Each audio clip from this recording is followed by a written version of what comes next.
Hi, Matthew here from Tech Talk. We're out here at a customer site doing a case study video for them.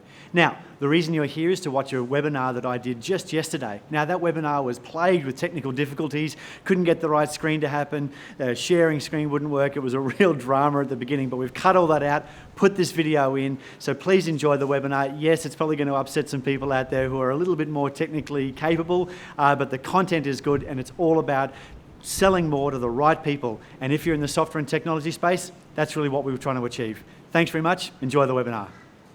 Companies who feel that marketing is not delivering, tired of uncertainty, and want a precision process that cuts through the marketing hype. So we'll be talking about three key areas: brand awareness and perception, marketing effectiveness and conversion. For those of you joining us on the recording, my software decided to play silly games, and rather than bore everybody with the ongoing technical issues, I'm just showing my PowerPoint screen. So you're going to have to just imagine that there's really great transitions and slide flow here.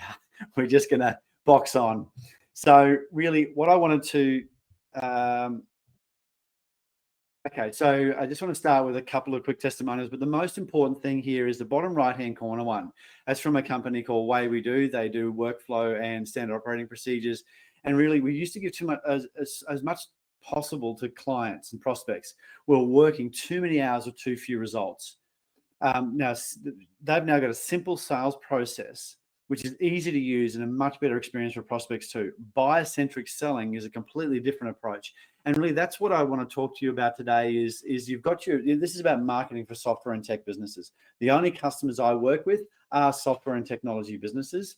What I want to do is make sure you're preserving your time to the most important things you could possibly be doing. So how do you stand out in a crowded market? It's important to do this. It's important to actually make sure you're out there really driving forward and getting your message to the market really successfully. And how we do that is by understanding who your best possible target customer is. Your best possible target customer. Now, a lot of marketing companies ask you to do, buyer profiles. Actually, I'm just going to put my Q&A box open here so if anybody's got any questions, they can just jump in. Most customer profiles look like this. It's name, rank, age, and serial number. So, if we were targeting males born in 1948, raised in the UK, married twice with an enormous residence, wealthy and famous, well, then these two would look exactly the same. Clearly, they're not. So what I want you to think about is how can you really get inside the heads of your perfect target customer? Doing that will make sure that you understand them better, understanding what keeps them awake at night, understanding and developing this, the approach and what really is driving them in their buying decisions. So obviously these two gentlemen are not the same. They don't have the same needs, wants, or desires, but I want you, so therefore don't do marketing like this, where it's, we go after this particular group. That's who we're going to work with. So we want to think about, there's three key areas that I want you to think about. First of all, it's business brand and positioning. Clarity is key. Now, these all transition in as I talk about it, but you'll get the idea as we go. So anybody who's doing presentations, you want to make sure that you're bringing people along the journey as you're presenting. So we need you absolutely clear on your best fit clients' needs. What do they need? What do they want? What do they desire? What makes them buy? Because some customers, I can see some customers online here, and they're dealing in governmental level and huge corporate level. Well, those types of people that you're selling to, you're never going to talk to the CEO or the Director General of New South Wales government, but you might definitely talk to lower people down the chain. What are their needs? Now, you might sell the most innovative and the fastest and the best product, but most of the time, this is going to sound really weird to a lot of technical people in the room here, they don't really care about that. Large businesses and corporates, large government agencies, they don't really care about that. What they care about, they mainly care about safety and security, looking good, and how can they position themselves for their next promotion. I know that sounds reasonably like a jaundiced view of the world, but if anybody, and I know a few of you have sold to those exact type of people in this room today, I know that that this is exactly true. You cannot sell them, because this is why, we as technical people, we go on and we think to ourselves, why are these people buying the $1 million product when a $100,000 product could actually serve just as well? Well, the reason is simple. The reason is safety and security and a clear path that it's already been done before. If you want to sell innovation, you need to find smaller customers or position your innovation as something safe. So the key takeout here is ideal clients are, and we also need to understand what makes them best fit for you.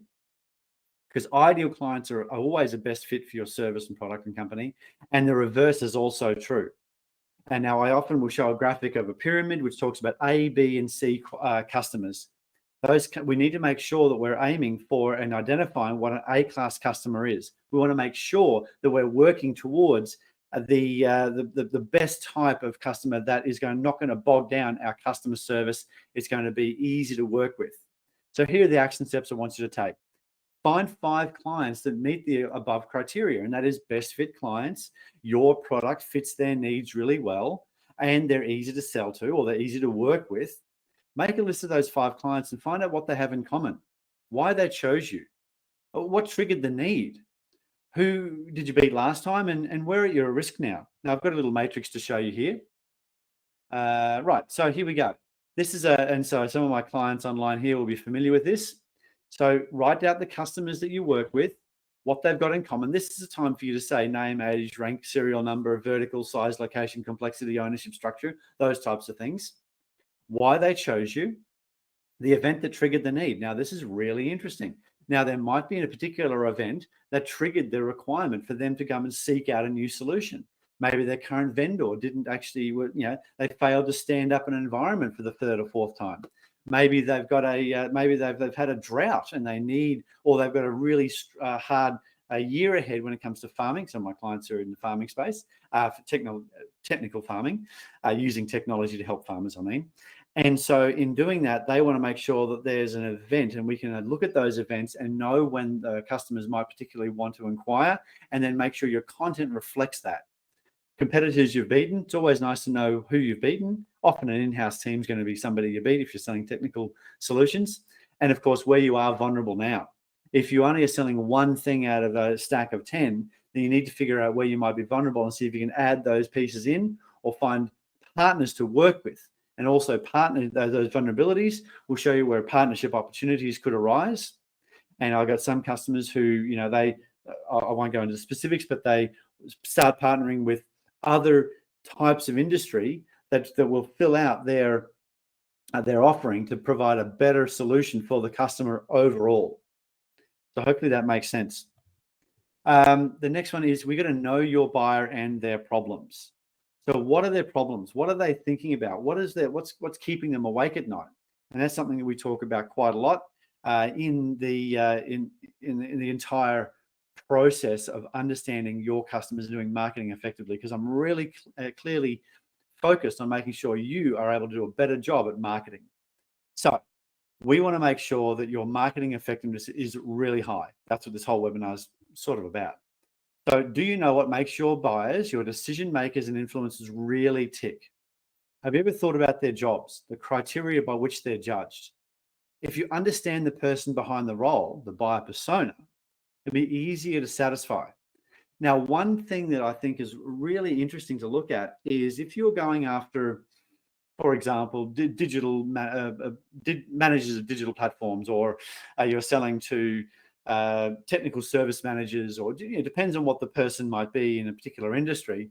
If you're selling to them, even if you're selling to concreters, understand how they're measured.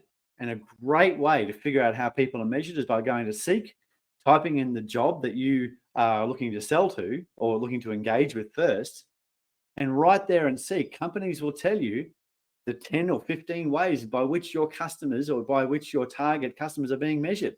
What are their KPIs? They'll tell you what their KPIs are. They'll tell you how they're measured. They'll tell you what their expectations are. They'll tell you what their income expectations are. They'll tell you what their experience is. They'll tell you what university degrees they need. They tell you so much. And it's a rich vein of information that's being underutilized by most people out there in the tech world. Go to Seek, figure out who you're selling to, and collect half a dozen, 2 or 3 even will give you the answer, but 2 or 3 job descriptions of your perfect target customer. Simple, right? It's so obvious, but sometimes there's blinding flashes of the obvious when somebody like me comes along. So please have a think about how that looks, what that looks like. So buyers of technology are people just like you. They have roles, responsibilities, hopes, and fears. So the action steps from this slide is list out the 3 to 5 most common titles of your buyers. Go look them up on Seek, figure out how they're being measured. We need to also figure out the 3 fears that keep them awake at night. The alternatives for what they would choose. Maybe it's an in-house system, maybe it's one of your competitors. Doing nothing doesn't count because those people who would do nothing aren't in the market, so you wouldn't sell to them anyway. So you need to figure out what the alternatives are, and then you need to figure out what the drawbacks of those alternatives are and how you remove those fears and overcome those drawbacks. So that's how we do it there. Now, I've got a little matrix here. It'd be much better if my PowerPoint would work. So here it is. Here we go. A buyer persona of a CIO. The 3 questions to keep them awake at night is how will I ensure releases are on time? How do I keep costs and delay down? And how do I show initiative to keep my job? So CIO, that's a chief position. It's relatively high, but no, it's not the highest position.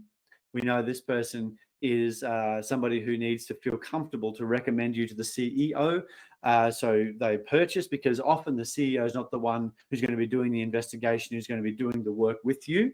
They're the ones who are going to say to the CEO, you've done all your work, you looked at it, you looked at technology, has security look, all the typical questions. All right, great, go for it. I trust you. I mean, if they're a controlling CIO, then you might find yourself having to deal with the CEO as well. But what's their first choice? Well, an in-house, because maybe the CIO wants to build a little fiefdom for themselves. Maybe they want to create the more staff they have, the more perceived power they might have. So let's create an in-house team to build out this platform or build out this thing. So then we need to understand that it's going to be harder to ensure. Costs might be reduced, but time and reliability unreliability will increase. And of course, to show initiative, it might not necessarily show initiative, because throwing bodies at it's really the dumbest way of actually solving a problem.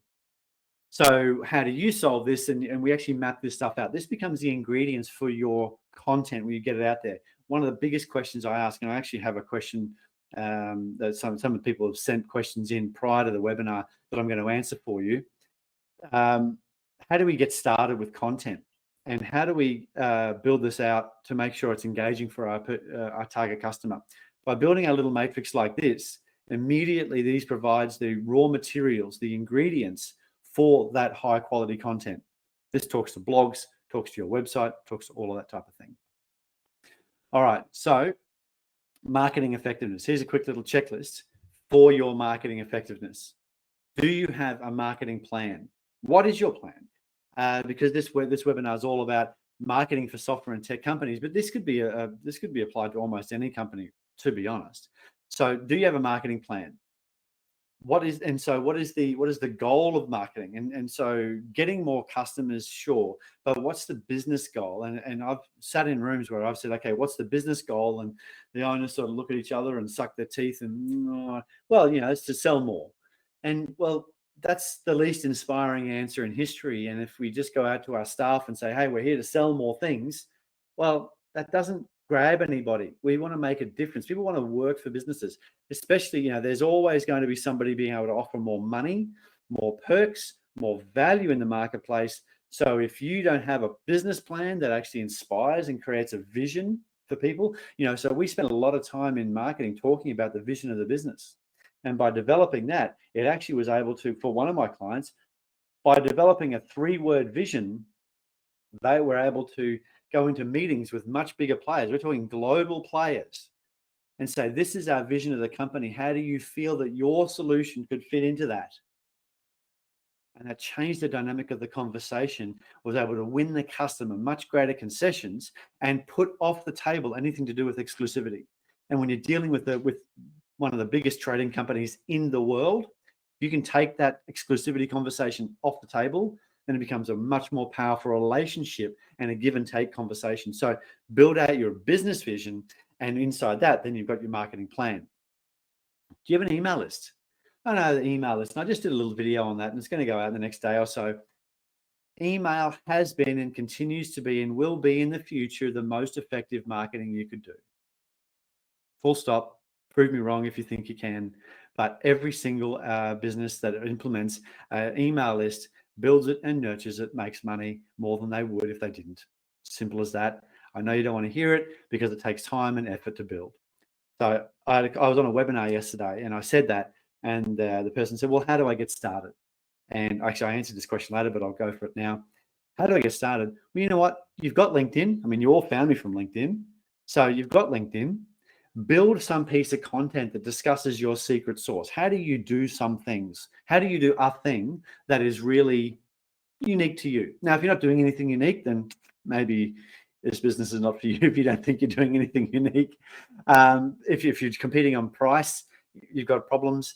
So better, faster, cheaper are not marketing messages. They are not. Nobody cares. You need to be able to solve a genuine problem. So find your secret sauce. So, for example, we have how to double your marketing ROI. We've got, and that's really essentially our playbook on how we do marketing. You can go ahead and go to our website and download that. One of the things we do is case studies. So we put together a list, like a checklist on how to do a case study really smoothly, put some graphics around it, found some supporting evidence, wrapped that up and made that an ebook. You know what? People happily trade. Most of you, if you wanted to find the definitive list on how to do an amazing case study that draws people in, engages your target customer and gets you leads and sales, you trade your email address for that, right? Of course you would. So what is your secret sauce that allows you to do something? What is your thing you do amazingly well? Then you promote that on LinkedIn, or you even send out a message to your LinkedIn contacts saying, hey, I've just wrote this thing. Would you like a copy? Or if I just wrote this thing, go to my website and grab a copy. Email list, started, done. Nurture them.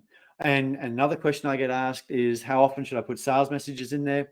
At the bottom of your email signature, there should always be some type of direction, some type of offer. And that mine is really simple. Mine says there's lots of content and lots of resources about sales and marketing for technology space. If you've got an email from me, that's what it says there. That drives people to my website. I know because I send emails out. It's all linked. It's all coded.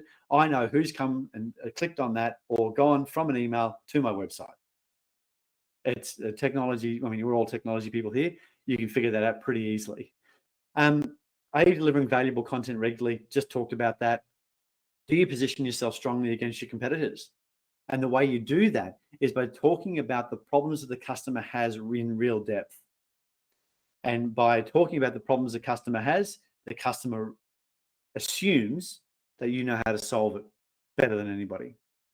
And then, do you have a process that routinely delivers leads?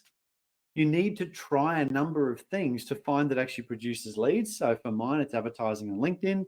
But that doesn't mean that I only do that. I'm about to launch a Facebook campaign. I do other activities that hopefully drive leads. And I've said, no, I'm going to spend X dollars. Will that produce Y result? If yes, if no, whatever it is, we're always trying to iterate, but I want to find a way that I can put $1 in and get $3 out. Simple maths, but it's continual working and iteration. And that's why you need people who do marketing for a living. So, and then of course, you want to figure out your cost per lead. Not much point generating a lead for $10,000 if your sales $5,000, obviously. So, and don't do the remember back in the late 90s, if anybody here remembers the late 90s, they talked about, we'll lose it on the first sale, we'll make it up in volume. Well, that's how a lot of tech companies went broke really fast.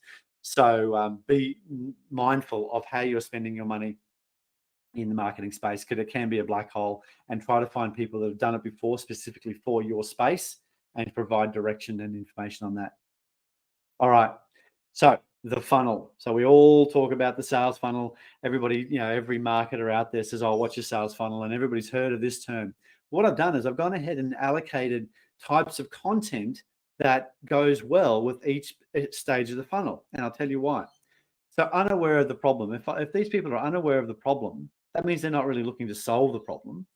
So therefore, your lists and blog articles and your videos and infographics will, at a light level, at a high level, describe the issue that the person's experiencing and have them go, Yeah, that is an issue for me. I don't, I want to solve that. Once they understand the problem, then you can provide them with deeper and more detailed information, ebooks and white papers and analysts' reviews and podcasts. I was on a podcast yesterday run by a tech company because they want to get out there and talk more about what they do. So they did that initiative. Use cases. Use cases are different to user case studies. Sorry. They're different because use cases are used when you can't use names, when you can't name names, and case studies is when you can, just by the way. You don't know what the difference is there. Product brochures and technical guides, that's when you're seeking a solution. That's when they're deep into the info. Then when they're considers options, they want to look at really I've got A or B. What do I do here? Well, then that's when you can do comparison tables. That's when you can do ROI calculators. ROI calculators are a really great one. If you can develop an ROI calculator in your business, that's really successful because then that speaks to all levels in the business who are interested in it. So if you're dealing with a digital platform manager and they've got to justify an expense, if they can take an ROI calculator to the CFO or to the finance office and say, well, this is what it's going to look like, and it's in numbers and it's black and white, they go, well, that makes sense. Have we looked at security? Are we sure this is the right vendor? Okay, let's do it. So, and then proposals, pilots, and process. So one thing I've seen a lot of customers do is they go right from, thanks very much for inquiring. We're happy to set up a proof of concept for you. It's madness because that's a lot's work, right? Setting up a proof of concept requires work from all parties. It's costly in time, costly in effort, costly in money sometimes, and it's distracting. And of course, people will often take the free thing. So why would you waste your time? You want to make sure they're really highly qualified and at the point where you can ask a question solidly along the lines of, if this proof of concept goes well, how do you measure it? How do you measure success? If it meets that criteria, when are you going ahead? Really simple stuff, but it needs to be asked. That question needs to be asked. So then the marketing process doesn't finish once you've made the sale. The sale is, whilst it might be the summit of your Everest, the sale is only base camp for the customer. The Everest, their summit of their Everest, is actually getting the value that you deliver to them. So their Everest occurs in your customer service, follow-up, implementation stage, your execution stage, not in the sale. So continue to add value right through the sale until they start giving you referrals. Simple as that. Well, not as simple as that, but that's the process you need to go through. So here's an example of a matrix of content that you could write, that you could create. So buyer persona here is CIO. We're using CIO as an example. At unaware of the problem, their burning question might be, who can tell me more about this issue I've heard about? I've heard about it, don't know much about it. Well, then you've got an infographic, great. You can add more value to that stage by offering blog posts and white papers, because white papers discuss the problem in a broad sense. My white paper, had a W Marketing ROI and the Australian Technology Marketing Blueprint. Those white papers, we've positioned those, and at the end of it, we actually will give you 4 or 5 alternatives at the end of that. You can choose to build it in-house. You can use a generic marketer. You can use a technical marketer. So we give you the options because white papers need to be reasonably arm's length from the selling. You can talk about all the things that need to be done, but they need to be at arm's length. So at understanding level, if the person's at a level where they are understanding, thank you for the people who have just joined. I had some issues with PowerPoint and my screen sharing. That's why you're looking at my PowerPoint slide screen rather than actually a proper presentation. So, and you're in technology, so you understand that sometimes the technology just defeats us. So they're understanding. So I look, how does this relate to me and how does it affect me? Why should I care? So if you've got a video or an ebook, build something else to add value to that. And once you know that your video is about just developing understanding, not trying to sell them the thing, not trying to close the deal, you can build a really nice video that does the one thing to move them to the next stage. Because each one of these stages, if you try to skip a step, you're going to fail. Simple as that. You go from infographic to proposal, person's going to go, I don't understand it, I don't care, I don't want it. So this is the marketing matrix that you need to have if you're expecting to sell things to people. Even in SaaS businesses, you need to make sure that there's enough information here, and there's a journey on your website that takes them through from, I don't know what this is all about. How do I learn more about it? What can I read or see? And of course, each one of these is a different side of the brain. Data sheets very technical, use cases a bit of a story, case studies are much more of a story with a human, feature comparisons are more technical. So each one of these has a different vibe to it. And of course, proposal and ROI calculator. Your proposal is still a selling document. Your proposal, if it's a document just full of numbers and words, and it's not going to cut the mustard. You've got to make sure the beginning of your proposal still talks about the customer's problems and delivers an opportunity for solution and what the future might look like. And ROI calculators, as I've already talked about that. All right. So the reason I'm showing you my website is because it's all about clearly targeting your target customer. You cannot be everything for everybody. You should try to solve one thing for one group. The software and technology companies that must generate new leads and close sales. Nobody's coming here for a haircut, obviously, but nobody's trying to go to my website and hopefully they're going to market their new line of sneakers. So try to think about that, because the very minute that I decided that I was going to be just for software and technology businesses, I was able to attract the right type of customer, my A-type customer.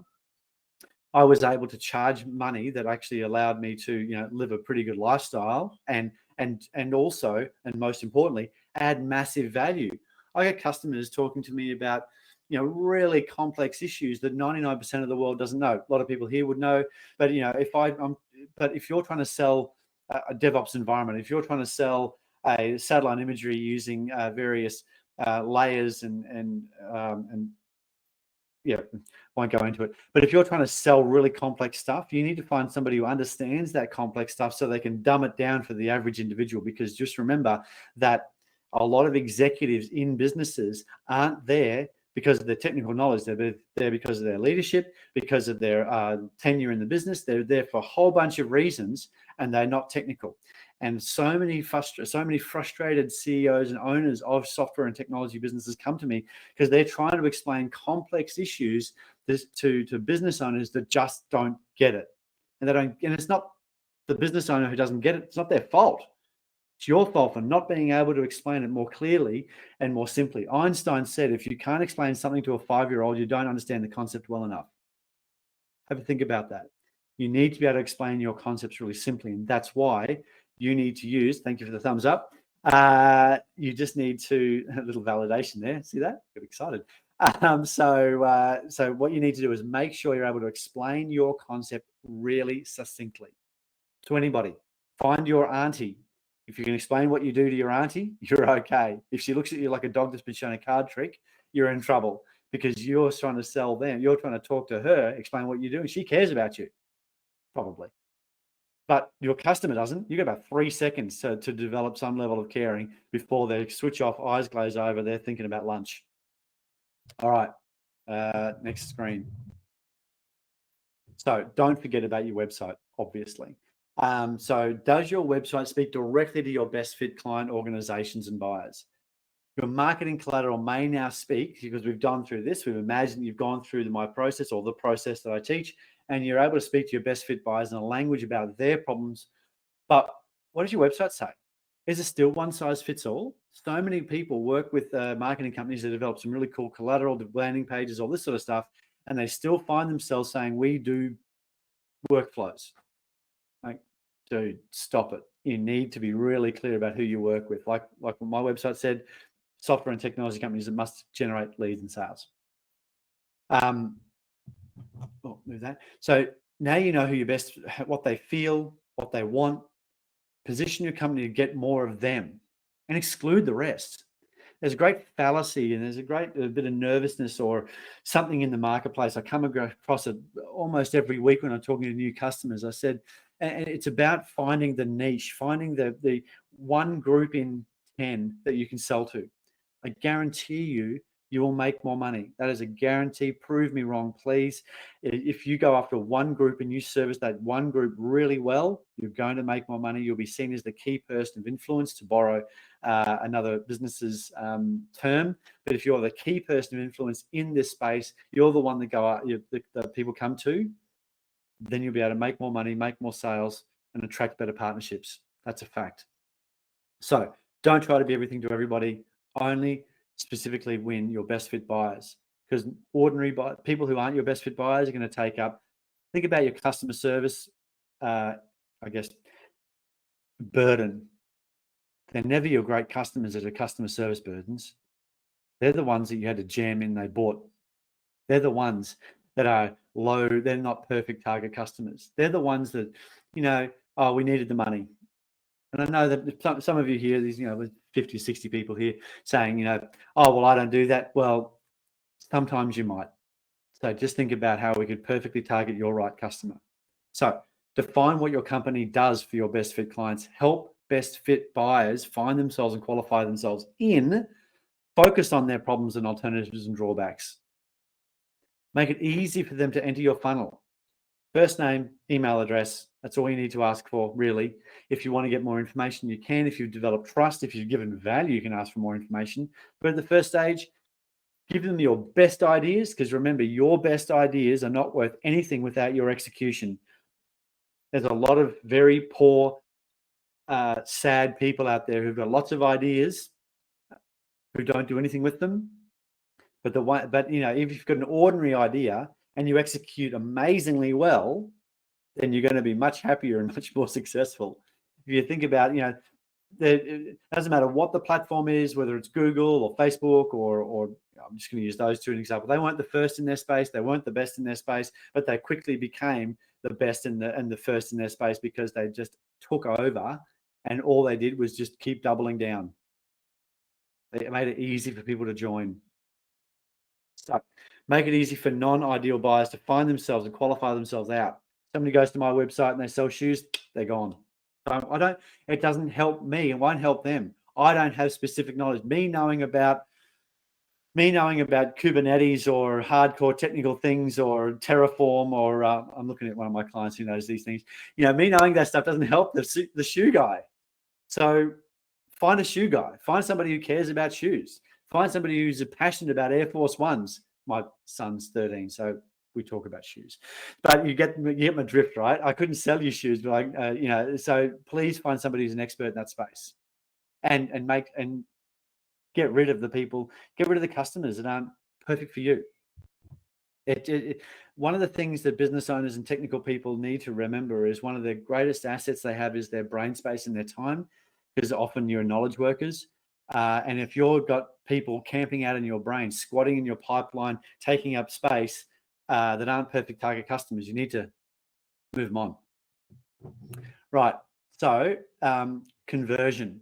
Your buyer has choices. And so what you need to do is make sure that when you are in a sales conversation, you need to be your best version of yourself. And how do you be a best version of yourself? You get a script. And I know I just saw everybody slump their shoulders because, I don't want to sound like a robot. I don't want to do scripts. I hate scripts, blah, blah, blah, all of that sort of stuff. So I'm not asking you to have this guy's script. We're not trying to mentally manipulate people into buying from you. But what you want to do is you want to make sure that you're able to have a script that gives you the best of you every single time.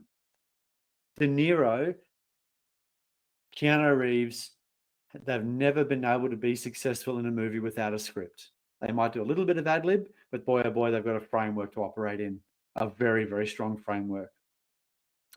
If you are at the top 1% of the world, globally recognized, then you might not need a script. But you know what? Keanu and De Niro still do. So be your best every time. So what does that mean? Be your best every time? Write some stuff down. Simple as that. All of my tricks are being shown here. So, write your script out, practice and iterate. Know your question stack. So we're in software and technology. You're talking to a customer. A question stack might be something along the lines of, So tell me about, why did you talk to me today? Why did you take this time out of your busy schedule to have a conversation with me today? Oh, because of, this, and this problem. Oh, okay. And how long have you had that problem? First question. Oh, it's been some time.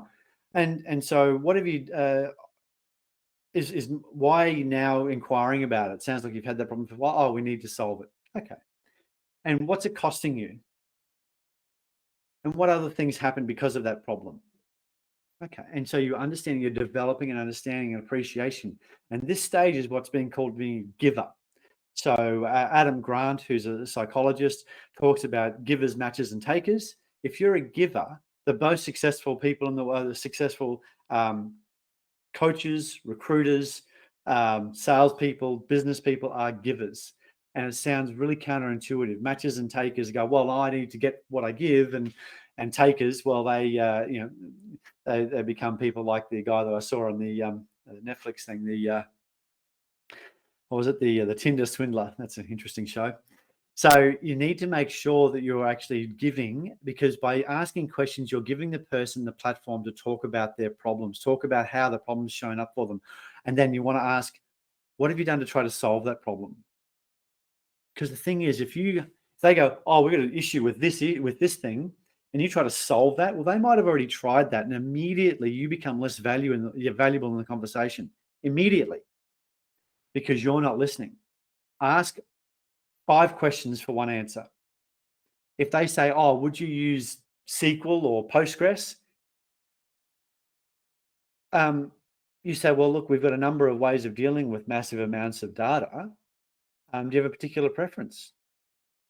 If they say, yes, it must be SQL. Oh, okay. And why is that?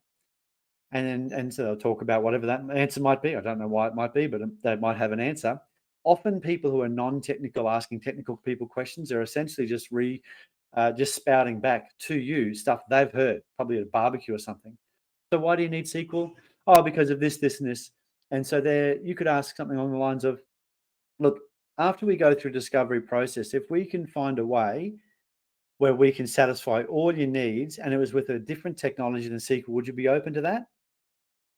If they say, no, I want SQL, then you know your answer. You know that your proposal is going to include SQL.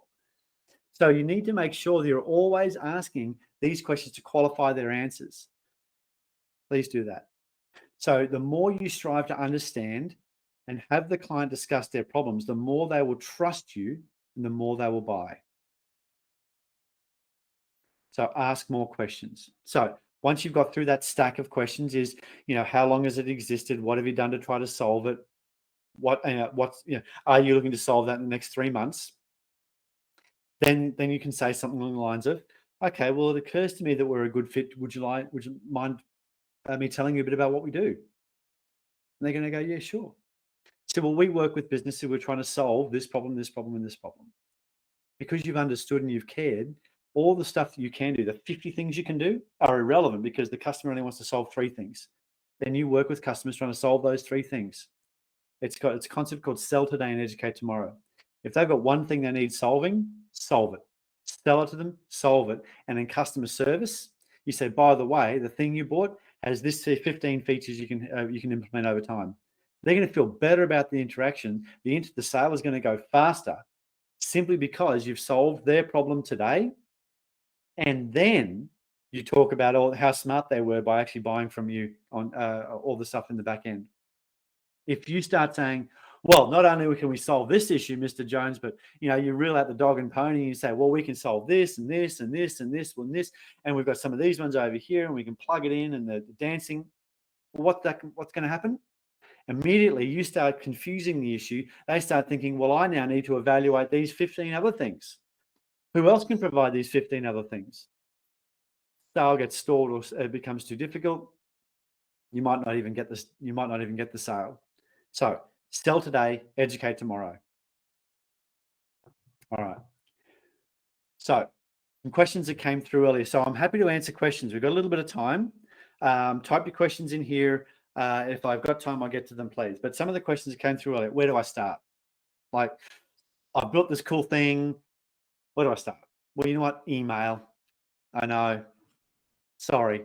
but you get an email list. Obviously, you've got your website. I'm not talking about complete people who have got nothing other than the thing to sell. But where do I start? And do what I talked about earlier: is message people in your contact list on LinkedIn and say, "Hey, I've got this guide to solving this problem, or I've done this over here. Come and grab it." And you get them onto your email list and you send it out, and then you nurture. In the podcast I was on yesterday, I said, "Well, how often do I send info versus ask them to buy stuff?" I said, well, Gary Vaynerchuk talked about jab, jab, jab, right hook. So for every 3 or 4 times you give value, you can ask for the sale. If you're asking for a sale, everybody here knows that if you sign up to an email list and you get 7 or 8 emails in the first week all telling you to buy something because it's high pressure, you're out. So don't do it. Offer value, offer your internal processes, offer your ideas, give people what they are, try to give, because you will find that by giving, you'll get. I think the head of BNI says givers get. He's grown a global business by simply providing a platform where it's expected that you give referrals.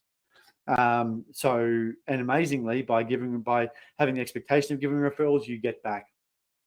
So you've got to have that mindset. I hate writing content. How do I get content out there? Hear that once every day. That's a bit much, but certainly every week when I talk to people, you've got to produce more content. I don't know where my content lives. Okay, cool. 2 ways. First way, have a look in the answers that your customer service people are providing to customers, or the questions your customers ask into customer service.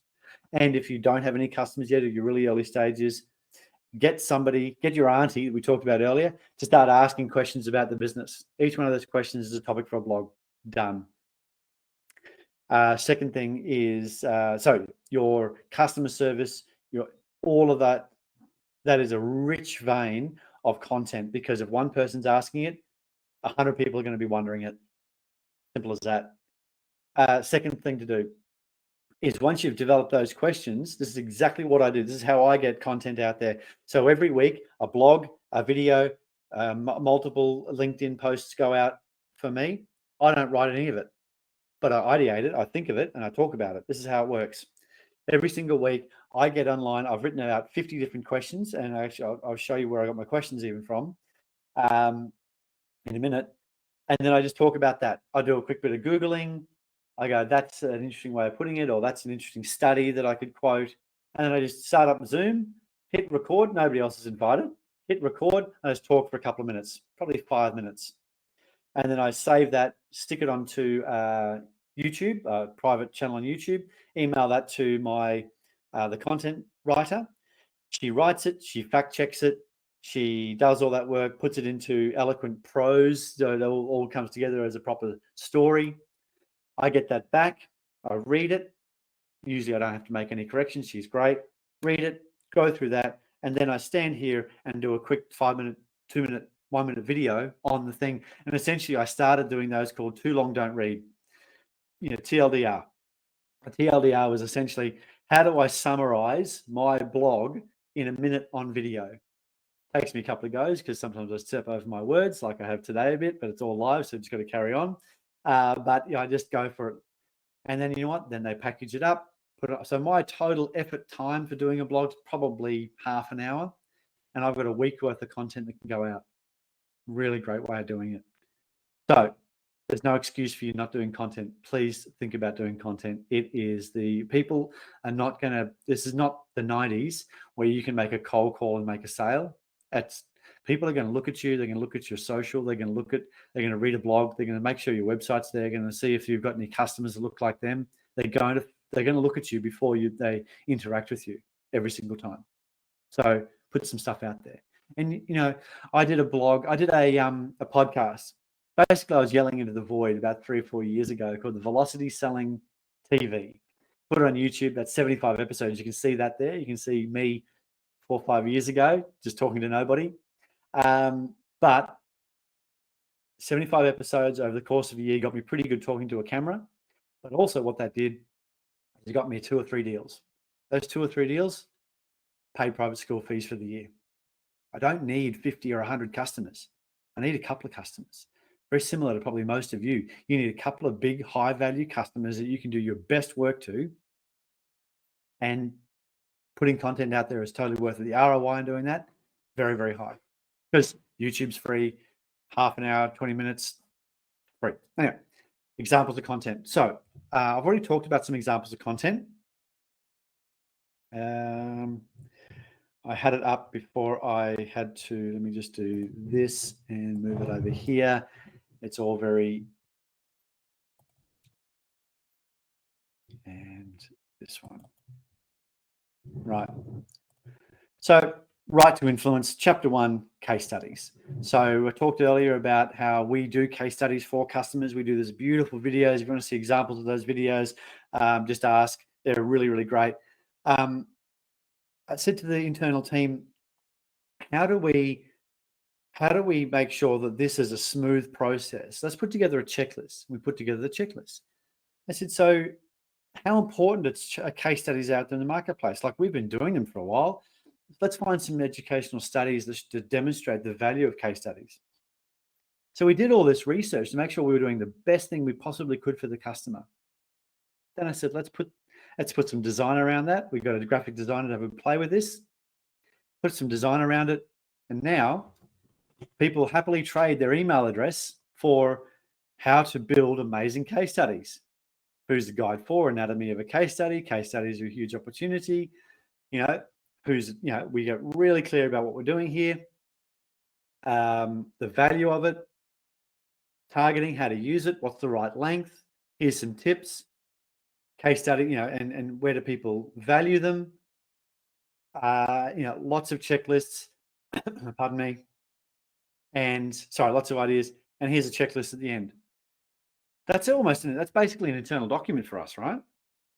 I created this content, and by creating this content, we were able to, get more email addresses, continue to build our email list, develop trust with our customers. So you might be thinking, oh, well, what if I give away all my ideas? You know what? Your ideas are worth nothing unless there's great execution behind it. And that's how I think about it. And that's exactly how I position all of this. All of this is our internal documentation. Steal it if you want, use it if you want, get value out of it if you want. Great, love it.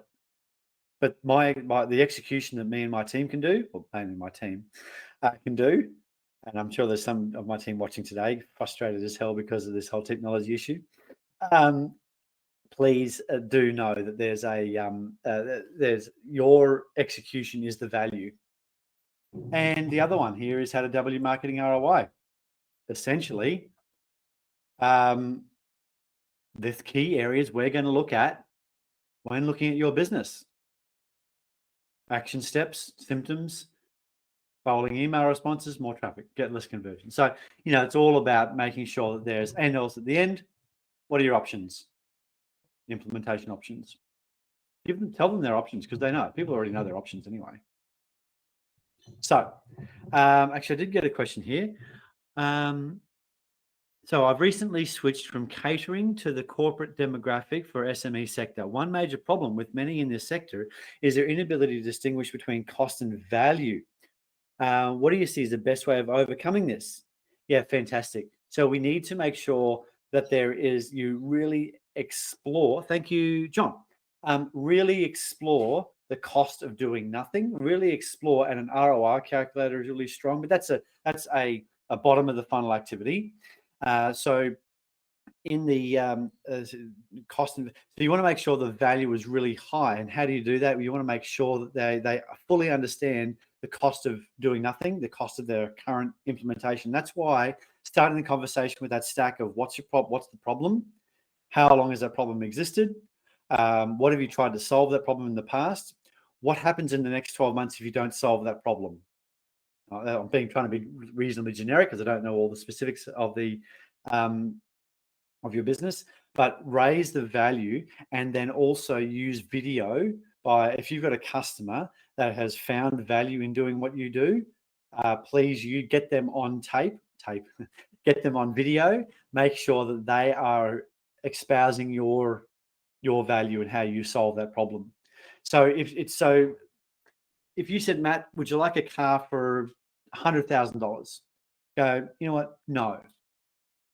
Would you like a Ferrari, a brand new Ferrari for $100,000? I'll find that money because I know the value is way higher than that $100,000. So cost and value, you just haven't. So what we need to do is continue to build value in that conversation. And remember everything. Oh, not remember because I haven't said it yet. But everything that you say as the salesperson or the marketer is questionable because the customer knows that there's a sale at the end of the day sitting as the elephant in the room. So that's why we need to make sure you're asking more questions about their problems and how that works, how often that occurs, what's the consequences of that. I actually at one stage talking about value, I was talking to a gentleman who was head of a national company, publicly traded. And I said, and we talked about value, and we talked about, what's the consequences of getting this wrong? And he said, well, my neck's on the line. So we were sitting in a park actually, as I just prior to the sale, but it was a nice day, and so we did our sales meeting in the park. It's also a nice little state break. If you can take a person out of their environment without being pushy or anything like that, that's a really great way to have a person start to trust you more if you're able to take a little bit of control. If you think about it, I know I'm sort of deviating, but I'm trying to give you the psychological thinking here. If you can get a person outside of there to do something you've asked them to do, they're more likely to do more things you've asked them to do. Think about Tony Robbins or any successful public speaker you've ever seen who sold from stage. Think about any of them. The very first thing they do when they walk into the room, there might be music, there might be whatever. You walk into the room. The successful ones do this. Walk into the room. They say, thank you very much for being here. It's really important. You're the main reason I'm here. I want you to turn to the person to your left and shake them by the hand and thank them for being there. How many have seen that? I can see lots of people have seen that. The reason they do that is it's a state break. They want you to do something they've asked you to do because you're more likely to do something for them later on as well. So anyway, so I asked this chap, what was and I'm going over time, I'm trying to give value, and we did start a little bit late.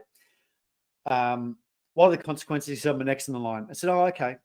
So how would that affect you personally? And that question hit home.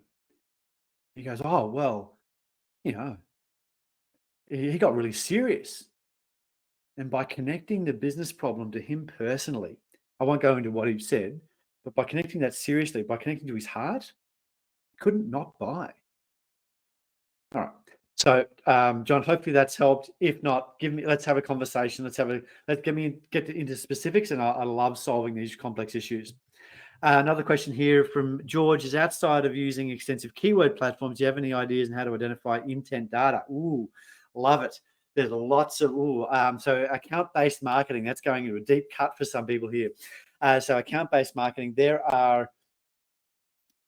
so to be honest, George, I use those intent platforms, Tech Target, Zoom Info, those things. They are expensive. They're valuable, but you could always go to if you're trying to do account-based marketing like that, pick your top 100 customers you want to sell to. And if you're selling a high value thing, one of my customers sells really high value implementations. We put together a hot 100. And now what we do is we make sure that we can imagine that buyer every day when we're putting out content.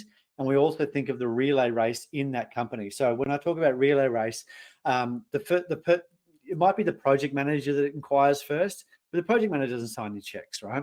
So we want to make sure that the project manager is there. They like the idea. Then they need the ammunition to be able to talk to their manager, then the GM, then the owner, or the CFO, whatever the chain is in that particular business. You need to give them ammunition, and you need to give them content like those documents I talked about earlier, because that needs to be passed from one person to the next. So develop a hot 100 of your perfect target customers, the ones you can speak to really clearly about the problem you solve. And if you don't want to spend the $20,000, $30,000, $50,000 on those intent platforms, flip it the other way and just market to those people specifically. And that also is another way of doing it. And when I say specifically market to them, send them a squish ball. When I first started back in business and I wanted to, from living overseas for a year, I sent out little stress balls, globe stress balls. And the title of the message was, is your sales and marketing causing you a world of stress, right? It was a little letter saying that, we do X, Y, Z and we help ABC, really specific to them. I got through to the captains of industry. I got through to the lady who was in charge of Oracle in Queensland because I phoned up the secretary and said, hey, my name's Matthew. Can I speak to Joanne? Don't know her name. Just pulled the name out of the air. Can I speak to her? And she goes, oh, is she expecting your call like every good, secretary or executive assistant or gatekeeper, if you want to use a sales term, will say? And I said, oh, tell her I'm the guy that sent her the stress ball. And the difference in call, oh, righty, I'll put you through. It was amazing because I was different. Everybody's sending emails, send a lumpy mail. Zig when everybody's zagging. Think about your marketing just a little bit differently. So that's how I would do that outside of the very expensive keyword platform. And they are expensive, but they're valuable. Another thing you could do, is use, it'll come back to me. Just email me this question, please, and I'll answer you. There's also a platform that emails out to their executive database and builds a landing page. And then if the person spends more than 2 or 3 minutes on the landing page reading and scrolling, then that lead gets sold to you. And I think about $70 or $80 per lead to do that. So I think you need to commit some money, but it's not a lot.